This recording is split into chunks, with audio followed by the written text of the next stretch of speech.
अस्सलाम वालेकुम नाज़रीन। किसी ने किसी को एतज़ाज़ हसन के ज़रिए यकीन दिलाया था कि पीर नहीं तो मंगल के दिन तक मैं फ़ौज को उड़ा कर रख दूँगा, और जब मंगल का दिन आया तो वो ख़ुद ऐसे भागा और समात के दौरान ऐसे बैठे रहे जैसे जज ना हो, फिदवी हों। फिदवी आप समझते हैं, बल्कि नाज़रीन बात को आगे बढ़ाने से पहले फिदवी का लतीफ़ा भी सुन लीजिए कि यूपी का एक बड़ा मशहूर थानेदार, पार्टीशन से पहले उसकी बड़ी शोहरत थी, कुछ अर्सा पहले तक उसका नाम था फिदवा थानेदार। फिदवा थानेदार यूँ था कि ये वो ज़माना था जब अभी अंग्रेज़ ने सिविल सर्विसेज का वो पूरा निज़ाम, तालीम का, एजुकेशन का और मुकाबले के इम्तहान का ये मुतारफ़ नहीं कराया था। तो अनपढ़ आदमी भी थानेदार लगा दिए जाते थे और उनका रिकॉर्ड देख कर कि ये मामलात को कंट्रोल कर लेगा इलाके के या नहीं, तो उस सलाहियत की बुनियाद पर अनपढ़ लोग भी थानेदार लगा दिए जाते थे। तो ये जो फिदवा थानेदार था, इसका नाम पता नहीं क्या, मुझे याद नहीं रहा, किताबों में लिखा हुआ है इसका वाक़या, बहुत ही मशहूर वाक़या है। तो इसने एक मरतबा अपने से बाला एक अफ़सर को, एक सीनियर अफ़सर को कोई दरख्वास्त लिखनी थी अपनी किसी काम के हवाले से, तरक्की या तबादले के हवाले से। तो उसने अपने मुलाज़म से कहा, जो पढ़ा लिखा था, कि भाई ऐसे की दरख्वास्त लिख दो डीएसपी साहब के नाम या एसपी साहब के नाम। तो उसने वो दरख्वास्त लिख दी और दरख्वास्त के आखिर में लिख दिया कि फिदवी फ़लाना फ़लाना थानेदार, इलाका फ़लाँ। तो उसके बाद उस थानेदार ने मुलाज़म से कहा कि जी मुझे पढ़ कर सुनाओ कि तुमने लिखा क्या है, कोई गड़बड़ वाली बात तो नहीं लिख दी। उसने सारी दरख्वास्त पढ़ कर सुना दी और आखिर में ये भी पढ़ कर सुना दिया कि फिदवी ग़ुलाम मोहम्मद या जो भी इसका नाम था। उसने कहा, अबे ये फिदवी क्या होता है? तो उसने कहा, ये फिदवी जनाब ये आप हैं। ये जब बड़े अफसरों को ख़िताब किया जाता है तो फिर अपने आप को फिदवी लिखा जाता है। तो उसने अपनी मूँछों पर ताव दिया और कहा कि मैं तुझे फिदवी नज़र आता हूँ, लिख फिदवा थानेदार। उसने वो मातहत मुलाज़म ने उसका नाम लिख दिया कि फिदवा थानेदार। तो वो फिर बाद हज़ां पूरे इलाके में, बल्कि पूरे हिंदुस्तान में उसने काफ़ी सारे डाकू पकड़े थे। उसकी वजह शोहरत बुनियादी तौर पर ये थी, वो भूपत डाकू वो भी इसने पकड़ा था, और एक और बड़ा मशहूर डाकू जो उस ज़माने में हुआ करता था वो भी इसने पकड़ा था, शायद सुल्ताना डाकू या क्या। तो इस वजह से उसकी शोहरत थी। लेकिन जब उसके नाम से उसके नाम के साथ फिदवा थानेदार लगा तो फिर वो बहुत ही मशहूर हो गया। बहरहाल ये तो फिदवे भी नहीं निकले, ये तो फिदवी से भी नीचे की चीज़ हो गए। और इनकी एतज़ाज़ हसन के ज़रिए जो यकीन दहानी कराई गई थी कि हम मंगल के 2 रोज़ तक फ़ौज को उड़ा कर रख देंगे, और ये कोई सुनी सुनाई बात नहीं है, अंदाज़े वाली बात नहीं। ये पीटीआई के social media cell Aitzaz Hasan की वसातत से और ख़ुद लतीफ़ खोसा ये बता चुके हैं कि मंगल को ये कानून उड़ जाएगा, और ये हतमी फ़ैसला, ये इसकी इत्तला मुतल्लका हलकों को यानी पीटीआई के लोगों को, इमरान ख़ान को बता दी गई थी कि मंगल के दिन ये फ़ौजी बंदियाल साहब जोश में आ गया है, बड़ी वो अकड़ में आ गया है, और उसने कहा है कि मेरी बर्दाश्त का पारा ख़त्म हो गया है, अब मैं किसी को नहीं छोड़ूंगा, और फिर मंगल को सब कुछ उड़ा कर रख दिया जाएगा। लेकिन फिर इस दौरान जो ISPR की प्रेस कॉन्फ्रेंस की तरफ से जो इत्तलानामा बंदियाल को मिला कि मियाँ तुम्हारा नाम भी साजिशों में है, तुम्हारा नाम भी साजिशों में है, तो उसके बाद फिदवा साहब की सारी थानेदारी जो थी वो निकल गई।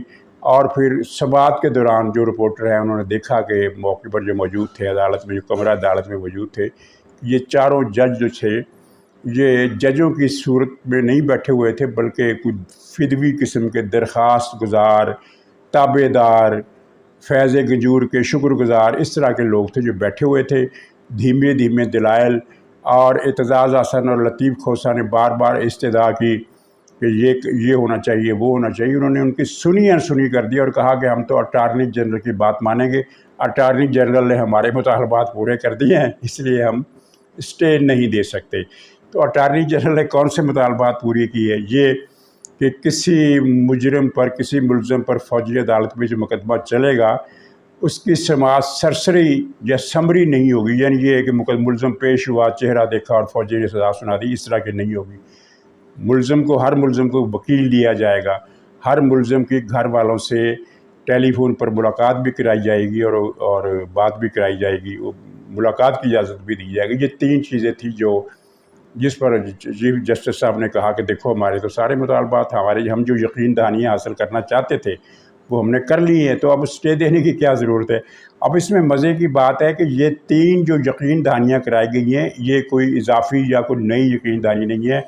ऑलरेडी जो प्रोसेस चल रहा है उसमें ये शामिल है कि हर मुलज़म को वकील मिलेगा, हर मुलज़म को वकील करने की सहूलत मिलेगी, हर मुलज़म को टेलीफोन पर हफ्ते में 1 मरतबा और फिर 1 मरतबा मुलाकात की इजाज़त दी जाएगी।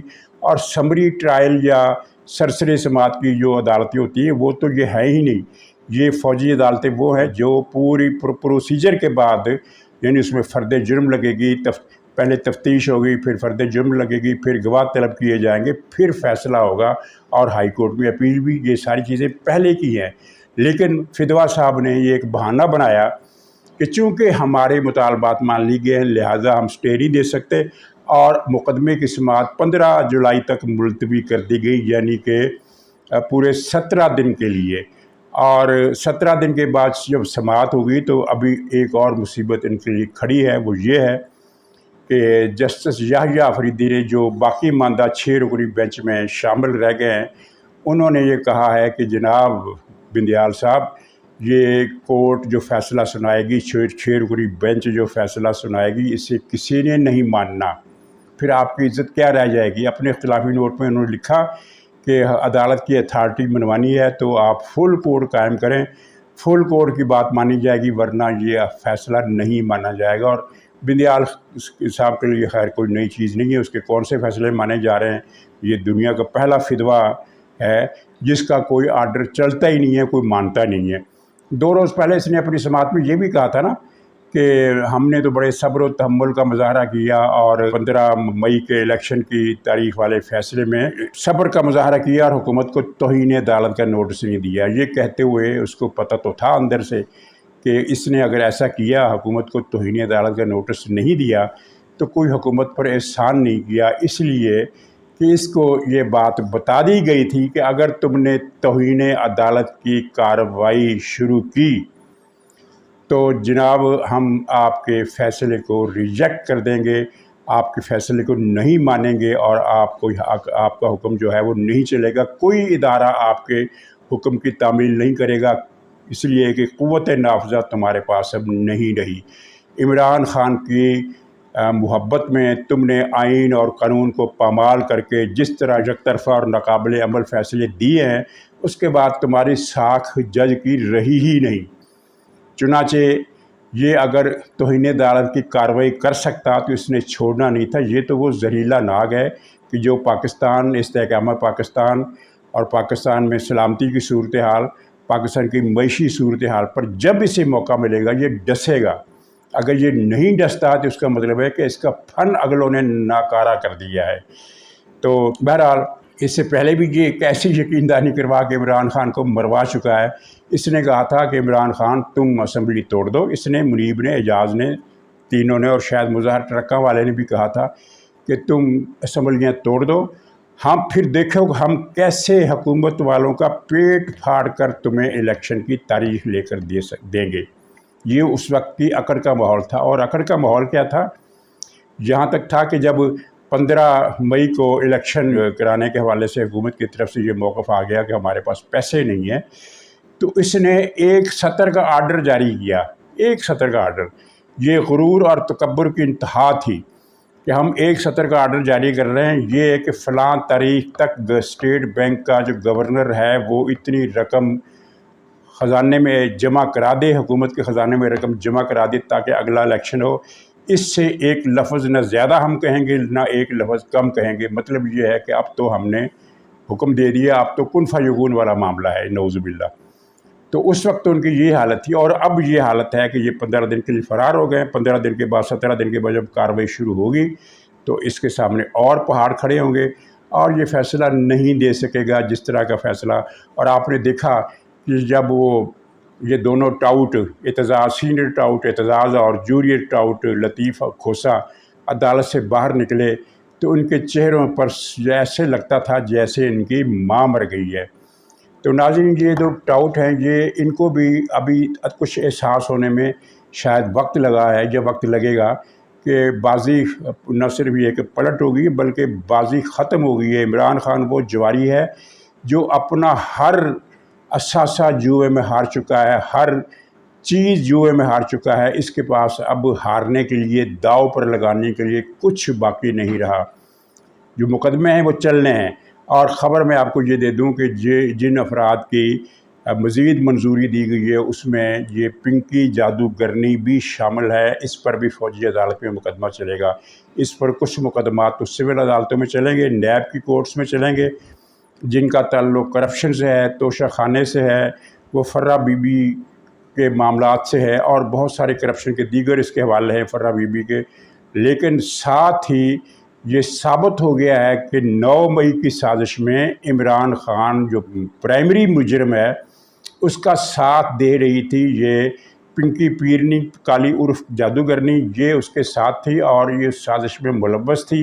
ہدایات دینے کا اور لوگوں سے رپورٹیں وصول کر کے موقع پر نئی ہدایت دینے کا اختیار اس سے بھی شامل تھا۔ یہ ان 4-5 لوگوں میں شامل تھی جو عمران خان کے فوراً بعد اس دن معاملات کو سنبھال رہے تھے، اور عمران خان کو براہ راست اس وقت اسٹیئرنگ کے کنٹرول پر تھا۔ ایک پولیس افسر کے فون کے ذریعے وہ ساری کالز بھی موجود ہیں۔ عمران خان پر مقدمہ چلنا ہے، اس میں کوئی شک نہیں۔ اور کل کی پریس کانفرنس میں تصدیق کر دی گئی یہ کہہ کر کہ صرف مجرموں اور سہولت کاروں پر مقدمہ نہیں چلے گا بلکہ جو اس کے ماسٹر مائنڈ تھے ان پر بھی مقدمہ چلے گا۔ اور ماسٹر مائنڈ کون ہے؟ یہ گویا کہ ISPR نے نام لیے بغیر عمران خان کی طرف سیدھی انگلی کھڑی کر دی کہ اس پر بھی مقدمہ چلے گا اور اسے نشان عبرت بنایا جائے گا۔ میں کل دیکھ رہا تھا کہ 3-4 سے بھی زیادہ پروگرام ایسے ہوئے ہیں جن میں اشارہ کیا گیا ہے کہ عمران خان کو پھانسی ہو سکتی ہے۔ اگرچہ یہ ایک بہت بڑی بات ہے اور میں ایسی پریڈکشن کروں گا، نہ ایسا دعویٰ کروں گا، لیکن جس طرح حالات نے اچانک ایک منفی موڑ اختیار کیا ہے اس سے لگتا ہے کہ پاکستان میں کچھ بھی ہو سکتا ہے۔ اور عمران خان کے جرائم اتنے زیادہ ہیں کہ وہ تو میں ذاتی رائے تو پہلے بھی دے چکا ہوں کہ اگر اس کو 20 مرتبہ بھی پھانسی دی جائے تو یہ کم ہے، لیکن پریکٹیکلی اگر ہم دیکھیں تو مجھے یہ پھانسی والا کام ذرا مشکل نظر آتا ہے۔ لیکن بہت سارے مبصر 3-4 تو میں نے سنے، انہوں نے یہ کہا ہے کہ اس کو پھانسی ہو جائے گی کیونکہ اس کے جرائم اتنے زیادہ ہیں، اور ظاہر ہے کہ کچھ جرائم ایسے ہیں جن کا ہمیں پتہ ہی نہیں ہے، آپ کو بھی پتہ نہیں ہے، لیکن سرگوشیوں میں سے پتہ چلتا ہے کہ اس نے اپنی ہدایات میں کچھ ایسے کلمات بھی ادا کیے ہیں کہ اگر عام آدمی کے سامنے رکھ دیے جائیں تو وہ نہایت ہی مشتعل ہو جائے گا۔ مثلاً ایک تو یہ ہے نا کہ فوج کو گالی دو کہ میں ان کی شلواریں اتار دوں گا یا میں ان کی پتہ نہیں کیا کر دوں گا، اس طرح کی باتیں بھی اس نے کی، لیکن اس سے آگے کی باتیں بھی اس نے کی ہے۔ مثلا جن کا مفہوم کچھ اس طرح کا نکلتا تھا کہ اگر میں نہیں تو پھر پاکستان کی بھی کیا ضرورت ہے، اور اگر اس نے ایسی باتیں کی ہیں، یہ دعویٰ درست ہے تو اس میں تعجب کی کوئی بات نہیں، کیونکہ یہ 3-4 مرتبہ اس طرح کی فکریں ادا کر چکا ہے کہ اس سے اچھا تھا کہ پاکستان یہ بناتے ہی نہیں، اور اس سے اچھا تھا کہ یہ ایٹم بم پاکستان پر گرا دے۔ پاکستان پر ایٹم بم گرا دینے کی بات 22-23 کروڑ پاکستانیوں میں سے ایک آدمی بھی نہیں کرنے کا سوچ بھی نہیں سکتا، کوئی ایک آدمی بھی نہیں کر سکتا، لیکن عمران خان نے یہ بات بھی کر دی، اور یہ بات اس نے جلسہ عام میں کی تھی کہ پاکستان پر ایٹم بم گرا دو۔ اور پھر یورپی ملکوں سے کیا کہا جا رہا ہے، خاص طور پر فوج کے اندر، جس کی وجہ سے بہت زیادہ اشتعال ہے، اور ISPR کی پریس کانفرنس میں یہ بات کہی گئی کہ حقوق، انسانی حقوق اور آزادیوں وغیرہ کا جھوٹا پروپیگنڈا، جعلی فیک ویڈیو، فیک تصویریں دکھا کر یہ کمپین چلا رہے ہیں کہ عالمی برادری پاکستان کی مدد بند کر دے۔ اس کا بھی دوسرا ترجمہ ہم یہی کہہ سکتے ہیں کہ یہ پاکستان کو ختم کرنا چاہتا ہے۔ تو چنانچہ ایسی اطلاعات کے بعد یہ معاملہ بڑھ بھی سکتا ہے، اور جو لوگوں کے اندیشے ہیں ان کے اندر وزن لگتا ہے۔ ناظرین، جس طرح عمران خان نے وہ فیض کا مستقبل تباہ کر دیا، اس کی پوری کہانی ہے۔ خلاصہ اس کا یہ ہے کہ اس نے فیض کے معاملے پر اتنی ضد کی کہ فوج کے اندر فیض کے خلاف ایک ریئیکشن پیدا ہو گیا، اور اس کے آگے بڑھنے کے چانسز بھی ختم ہو گئے۔ پھر بعد میں معاملات نے جو رخ اختیار کیا، اس کے بعد تو فیض کی نوکری ہی ختم ہو گئی، یعنی اس نے جو ٹینیور پورا کرنا تھا لیفٹیننٹ جنرل کے طور پر وہ بھی پورا نہیں کر سکا۔ اسی طرح لگتا ہے کہ یہ جو بندیال صاحب ہے، یہ لگتا نہیں ہے بلکہ بالکل اب یہ کلیئر ہو گیا ہے کہ بندیال صاحب جو ہے یہ منیب اختر اور اعجاز اور مظہر ٹرکاں والے اور عائشہ ملک، ان چاروں ججوں کو لے بیٹھا ہے۔ عائشہ ملک کو تو ظاہر ہے جب یہ سسٹم تھوڑا آگے بڑھے گا تو اس کو تو یہ سنا گیا ہے کہ اسے واپس high court, Lahore high court واپس بھیج دیا جائے گا۔ اصولی طور پر تو اس کو کسی مجسٹریٹ کی عدالت میں بھیجنا چاہیے تاکہ وہ کچھ 2-3 سال اس مجسٹریٹ کے ساتھ ڈپٹی کے طور پر کام کرے اور کچھ قانون سیکھے، اسے پتہ چلے کہ دلائل کیا ہوتے ہیں، آرگومنٹس کیا ہوتے ہیں اور ریمارکس میں کیا ہوتے ہیں، کس طرح دینی چاہیے۔ اس نے تو قدم قدم پر ثبوت دیا ہے کہ اسے اپنے اسے معاملات کے بارے میں کچھ پتہ ہی نہیں ہے۔ مثلا یہ کہنا کہ جناب وہ حساس مقامات اور دفاعی مقامات تو وہ ہوتے ہیں جہاں توپیں لگی ہو، جہاں ٹینک لگے ہو، اور پتہ نہیں کس لیے اب اس پر تبصرہ کوئی کیا کرے۔ اور اسی عدالت کے ایک جج نے یہ بھی کہا کہ جناب اگر جہاز جلا دیا ہے تو اس سے دفاع پر کیا فرق پڑا ہے؟